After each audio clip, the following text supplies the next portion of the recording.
Polytechnikast. Podcast z VŠPJ, nejen o VŠPJ. Vážení a milí posluchači, vítám vás při poslechu 28. epizody podcastu Polytechnikast. Albert Einstein kdysi prohlásil, že nejkrásnější, co můžeme prožívat, je tajemno. To je základní pocit, který stojí u kolébky pravého umění a vědy. Rádi byste zažili tento jedinečný pocit společně s dalšími lidmi a nechali vědu, aby vám odhalila svá tajemství? Tak to si rozhodně nenechte v pátek 6. října 2023 ujít noc vědců, během které vědecká a výzkumná pracoviště a další instituce v desítkách českých měst a obcí otevřou ve večerních hodinách své dveře široké veřejnosti. Jak už vám možná ten úvodní citát napověděl, téma jedné z největších vědecko-popularizačních akcí nejen v České republice tentokrát nese název Tajemství. Co rozhodně není tajemstvím, je to, že Noc vědců se uskuteční také v Jihlavě, a to hned na několika místech, včetně Vysoké školy polytechnické Jihlava. Po úspěšné loňské premiéře se letos již podruhé zapojí do Noci vědců Jihlavské gymnázium, které naleznete doslova přes ulici od naší vysoké školy. Na co se zde můžete těšit? To vám již prozradí Zita Krotka, předsedkyně studentského parlamentu Gymnázia Jihlava. Pokud jste fanoušky detektivek, či vás fascinují chemické pokusy, tak určitě navštivte vědeckou show vedenou paní Lenkou Fasorovou a vydejte se tak na vzrušující pátrání po historii chemie, od alchymie až po současnost. S uchvacujícími pokusy budou pomáhat talentovaní studenti gymnázia, a to vše ve zbrusu nové, moderně vybavené chemické laboratoři. Navazujeme hned sesterským oborem chemie, a to fyzikou. Těšit se můžete na pokusy s ohněm, které si pro vás připravil pan Tomáš Krásenský, ale nemusíte se bát, že byste museli pouze sedět a poslouchat. Budete-li se na to cítit, tak zajisté dostanete možnost se na pokusech podílet. Není žádné z předchozích stanovišť váš šálek čaje? Pak ze škály přírodovědných předmětů nabízíme ještě přednášku pana Pavla Česneka o záhadách hmoty, která vás přenese z Jihlavy do švýcarského CERNu, či výklad o tajemství galvanických článků vedený panem Milanem Dvořákem. Pokud jste rodiči mladších dětí a máte snad pocit, že by pro něj zmíněné přednášky byly příliš náročné, tak se nemusíte obávat. Mysleli jsme i na vás. Manželé Kosovi si pro ty nejmenší připravili povídání o krásách podzimní přírody, které otestuje nejenom vaše děti, ale i vás samotné. Nebo snad vůbec nejste fanoušci přírodovědných oborů a máte radši spíše historii či další humanitní vědy? Pak přesně pro vás bude například přednáška pana Jaroslava Tarase, kde se společně budete pídit po životě tzv. Husákových dětí. Projdete si historická fakta, mýty, které o této generaci panují, společně s jejím současným vnímáním. Takže ať už se chcete vědomostně obohatit či sdílet své vlastní zážitky a zkušenosti, je to místo přesně pro vás. Ale to není jediné, co je pro vás z humanitních věd nachystáno. Těšit se můžete ještě na objevování tajemství, která skrývá zámek i podzámčí v obci Polná. Přednášku bude vést paní Eva Hurichová společně se studentem oktávy Danielem Wiesnerem, který je na toto téma jeden z nejpovolanějších, jelikož na samotném zámku dělá průvodce. Vy tak máte jedinečnou příležitost se dozvědět více o našem kraji. Náš svět obývá celá řada více či méně záhadných živočišných druhů. K těm nejtajemnějším patří bezesporu mravenci. Pokud byste rádi pronikli do některých tajemství, kterými je život těchto fascinujících malých tvorů opředen, rozhodně nezapomeňte 1. říjnový páteční večer navštívit Muzeum Vysočiny Jihlava. O tom, co vše vás tam čeká, se již dozvíte více z úst zooložky a vedoucí přírodovědného oddělení muzea, doktorky Kláry Bezděčkové. Vzhledem k tomu, že tématem letošního ročníku je tajemství, tak my jsme se snažili trošičku nasměrovat ten program a zároveň ho sesouladit s tou naší činností. A poněvadž my máme vlastně v muzeu jedno z mála profesionálních myrmekologických pracovišť, to znamená, že se věnujeme výzkumu mravenců, tak jsme si řekli, že by byla docela pěkná kombinace mravenci a tajemství, protože mravenci, přestože jsou velice známá a dlouhou dobu zkoumaná skupina hmyzu, tak stále okolo ní zůstává spousta záhad. Takže jsme celý ten blok, který chceme realizovat v muzeu a na který chceme návštěvníky pozvat, nazvali Mravenci tajemství úspěchu. Ten blok začne vědeckou kavárnou na téma Tajemný život mravenců, kde si budeme povídat o mravencích a také o vědě, která mravence studuje, o myrmekologii. Na tu vědeckou kavárnu potom bude navazovat procházka po úplně nově otevřených přírodovědných expozicích našeho muzea a tu jsme nazvali Co se skrývá nejen v mraveništi. Víc k tomu říkat nebudu, protože to chceme pojmout jako jedno velké překvapení. Dále bude navazovat projekce krátkého amatérského filmu Melánie, příběh královny. A to je film, který byl oceněn dokonce na 25. festivalu Muzájon Film v Uherském Brodě čestným uznáním za atraktivní stvárnění entomologického námětu ve filmu. Je to tedy veskrze amatérský film a je to film, který je věnovaný osudu mravenčí samičky, poté co se vylíhla na muzejním dvoře a má před sebou velmi těžký úkol.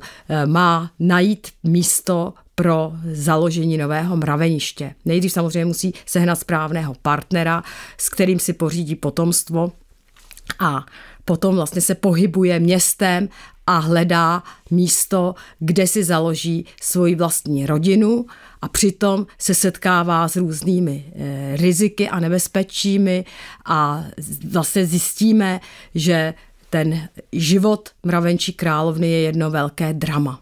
Po projekci bude následovat diskuze o tom filmu a na ní bude navazovat beseda, která je nazvaná Všechno, co byste chtěli vědět o mravencích, ale báli jste se zeptat. Takže to si myslím, že není třeba nějak rozvádět. A vlastně tady po téhleté besedě ta se přeleje už do takového volného programu, kdy třeba si můžeme ještě prohlédnout znovu expozice nové muzejní s pozdě příchozími a pokračovat ještě v různých diskuzích a debatách v kuloárech. Již po třetí otevře své dveře veřejnosti během Noci vědců Vysoká škola Polytechnická Jihlava, a to v 16:30. Od 5 hodin se pak budou moci návštěvníci zúčastnit prvních programových položek zaměřených na různá tajemství vědy a výzkumu. Pokud jste navštívili naši vysokou školu během loňské Noci vědců, je možné, že jste zavítali také do historické auly na přednášku s názvem Jak ošálit smysly pomocí grafů a statistik doktora Filipa Děchtěrenka. My máme velikou radost z toho, že se tento teoretický informatik a psycholog, který působí na katedře matematiky VŠPJ a v Psychologickém ústavu Akademie věd České republiky, zapojí do Noci vědců i tentokrát, a to s přednáškou věnovanou tajemství generativních modelů umělé inteligence. Asi jste v posledních měsících zaznamenali velký rozvoj technologie, která se nazývá ChatGPT, s kterou je možno vést vlastně až lidský rozhovor. V této přednášce si povíme, jak tyto technologie fungují, ukážeme si praktické ukázky, k čemu se tyto technologie hodí, k čemu se naopak velmi nehodí, protože oni si docela vymýšlejí. A jaké jsou jejich možnosti využití či zneužití v našem každodenním životě. Kromě technologie ChatGPT si představíme i jiné generativní modely, a to konkrétně Midjourney, která se používá pro generování obrazů, které jsou k nerozeznání od těch lidských. Nechcete být během Noci vědců jenom pasivními posluchači, ale rádi byste si prosvičili mozek a zjistili, jestli patříte mezi 2% nejinteligentnějších lidí na světě. Tak zkuste rozluštit tajemství příkladů typu Einsteinova hádanka. O této hádance Albert Einstein, jehož jsem citoval již v úvodu, prý tvrdil, že i 98% lidí na tomto světě není schopno z paměti vyřešit. Úloha je založená na logické myšlení. Pro její rozluštění tedy nejsou potřeba žádné speciální matematické znalosti. Po vysvětlení možného postupu řešení dostanete prostor pro vlastní řešení hádanek. Budete moct komunikovat s lektorem a soutěžit mezi sebou. Pokud si chcete vyzkoušet vlastní řešení hádanek a zasoutěžit si, tak nezapomeňte si sebou vzít chytrý telefon. Noc vědců na VŠPJ vám umožní také nahlédnout do tajů těch nejzákladnějších stavebních kamenů hmoty. A jako bonus se přitom stanete svědky efektních experimentů. Stačí se zúčastnit workshopu s názvem Záhadné atomy pod vedením profesora Milana Kráčalíka z katedry technických studií, zakončeného ukázkou domácího ohňostroje. Všechno na světě je složené z atomů. Pořadí atomů, jak jsou atomy uspořádané v molekulách, určuje to, jestli ta hmota, která je složená z atomů, jestli to bude pevná látka, nebo jestli to bude kapalina, a nebo jestli to bude plyn. A co nás zajímá a co právě čeká návštěvníky na workshopu, je to, jak můžeme ovlivnit atomy, aby dělali to, co chceme. Takže když třeba máme ohňostroj, každý zná na Silvestra, tak co musíme udělat s atomy, aby udělali výboje, které právě povedou k tomu, k těm speciálním světelným efektům. Další věc, co každý z účastníků si může vyzkoušet, dát si speciální vatu na ruku, zapálit ji A znovu je otázka, jak musíme uspořádat atomy, aby když zapálíme tu speciální vatu, tak aby to hořelo tak rychle, že se nepopálí ruka. Takže myslím, že čeká nás mnoho zajímavého na tomto workshopu, nejenom teoreticky, každý bude vědět, co vlastně, jak to funguje, atomy, molekuly v našem světě, ale každý si může vyzkoušet na vlastní, nejenom oči, ale i na vlastní kůži, jak to funguje, když můžeme zařídit, aby atomy fungovaly tak, jak chceme. Letos se na VŠP také vrátíme k jednomu z nejzáhadnějších smyslů, jemuž jsme se věnovali již loni, kdy se Noc vědců nesla ve znamení tématu Všemi smysly. Docent Zbyněk Budeš z katedry technických studií vám ukáže, co vše nám zatajuje sluch. V laboratoři zpracování signálu a multimédií vás seznámí s ukázkami řeči s různou mírou zkreslení, jako je například přerušovaná řeč, řeč v hlučném prostředí nebo řeč zkreslená limitací. A vyzkoušíte si tak, čemu se dá ještě porozumět a čemu už ne, nebo jak tiché a jak vysoké tóny jste ještě schopni slyšet. A se sluchem, ale nejen s ním, bude souviset i další aktivita, do které se budete moci zapojit. Věděli jste, že svým pohybem můžete generovat zvuky a dokonce i ovlivňovat to, jak zní hudba, i rytmy a melodie, které jsou její součástí. Přesvědčit se o tom budete moct na workshopu s názvem Tajemství zvuku v pohybu s multimediálním tvůrcem Petrem Bradáčkem.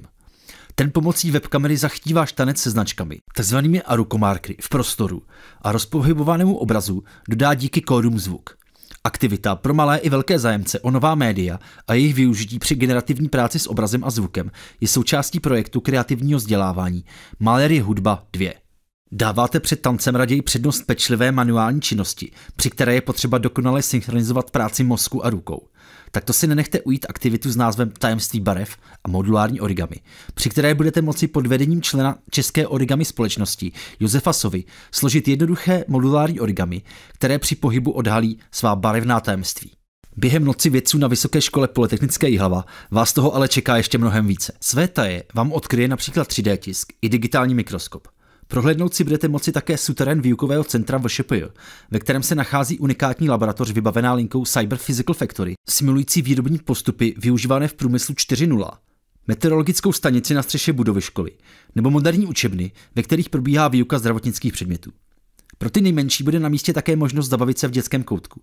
A své vzpomínky na Noc vědců budete moct zvětšnit v našem fotokoutku. Ani tím ale výčet aktivit a možností, které Noc vědců na VŠP nabídne, nekončí. Pokud se chcete dozvědět více o všem, co budete moct na Vysoké škole Polytechnické Jihlava zažít, doporučuji vám navštívit webové stránky nocvedců.cz/Jihlava, kde naleznete časový harmonogram všech programových položek, a to včetně možnosti rezervovat si místo na aktivity s omezenou kapacitou účastníků. Víte již nyní, že během Noci vědců nebudete moct VŠP navštívit. Ani to naštěstí není důvod ke smutku. Týden před zahájením prezenčního programu v prostorách školy bude v pátek 29. září, tedy v den konání Evropské Noci vědců, spuštěn také online program. Ten nabídne například speciální epizody tohoto podcastu, věnované kryptoměnám nebo průmyslu 4.0, či unikátní soutěž s názvem Tajemství budovy VŠPJ, která se odehrává celá ve virtuální prohlídce školy. Těšit se můžete také na video, ve kterém odhalíme tajemství pohybu pomocí monitorovacího systému Qualisys. Tento unikátní systém, kterým je vybavena učebna pohybových aktivit VŠPJ, totiž dovede prostřednictvím 3D kamer, rovnovážné plošiny a speciálního software diagnostikovat kvalitu pohybu a svalovou aktivitu v průběhu pohybových činností. Děkuji vám tedy za pozornost a těším se na vás na Noci vědců v Jihlavě nebo u další epizody podcastu Polytechnicast. Tak naslyšenou.